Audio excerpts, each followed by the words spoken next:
grocery store really late the other night, okay? And it was just me and one other man in the store aside from the cashier, and I went to check out, and then this man came up right behind me to check out at the exact same time. And so I was like giving him the side eye and trying to size him up because I wanted to see if I was going to have to fight him in the parking lot or if he was a big enough guy that I would have to wait in the store and watch him get into his car and drive away and then walk out to my car.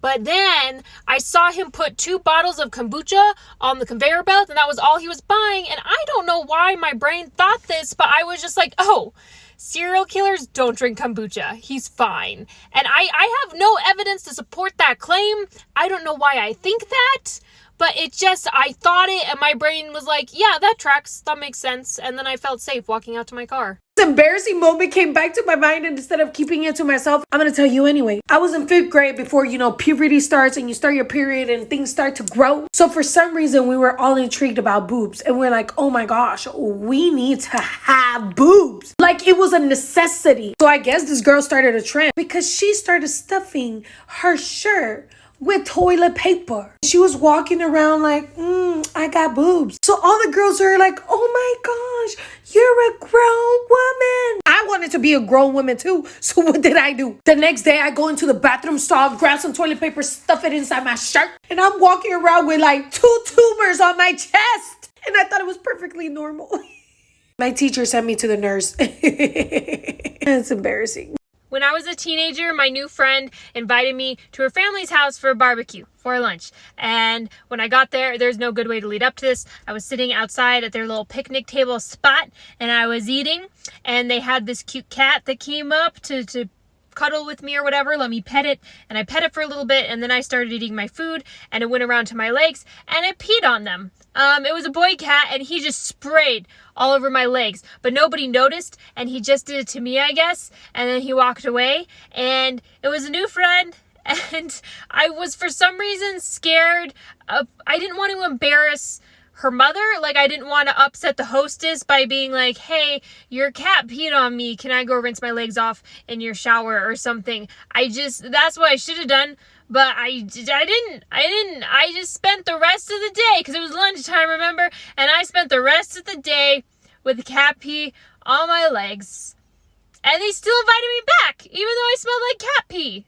What is one of the most traumatizing things that happened to you? Not necessarily illegal, but you still got PTSD from it. Like for me, I am traumatized when I eat fajitas. One time there was a big celebration. We were all eating fajita tacos, but for some reason, like when they don't cook it right, so it'd be like really stiff. So there was a piece that got stuck in the back of my throat. I literally could not swallow it in or cough it up. And I was just running out of breath so much. I was just there like nothing would come out. And this is going on for like a full minute, and I look straight at my man who looks straight at me into my eyes, and I'm thinking about my funeral, and I'm thinking about how I'm gonna let him be a widow at such a young age, and probably another woman's gonna be hugging and kissing on him. And I think about my daughter, and I'm like, she's gonna be a young orphan. I was like, God help me. The guy came through. I don't know how I got the strength from the bottom of my stomach and like spit that mug out. Why am I crying? But now when I eat them, I only take tiny bites. My brother saw a ghost as a kid. 2 decades later, I realized what he actually saw. I was about 7 years old. My brother was about 10. It was well past our bedtime when our mom woke up off the couch to put us to bed. Our dad worked construction out of town back then, so it was often just us 3 at home for weeks at a time. Up the stairs and to the immediate right was our parents' bedroom. Going left put you in the middle of a hallway. Taking another left down the hallway led to my brother's room. The opposite end was my room, which was also across the hall from our upstairs bathroom. At either end of the hallway are window doors we always kept locked and rarely used. The door on my end led to a balcony overlooking our front yard, and the door on my brother's end opened up to our back porch. My brother and mom both had a habit of waking up in the middle of the night to use the bathroom. I only knew this because I was always a light sleeper and they just couldn't help flushing with the door wide open. This night, however, my brother stopped on his way to the room and came back towards the bathroom. I'm gonna try to pee before I go to bed. These past few nights, I've been too afraid to walk to the bathroom. I keep seeing a man wearing stripes at the end of the hallway. I don't know if my mom wrote it off as my brother telling ghost stories to try to scare me, or if she was already half asleep and didn't catch it, but she didn't react at all to my brother's confession. I, on the other hand, was terrified by it.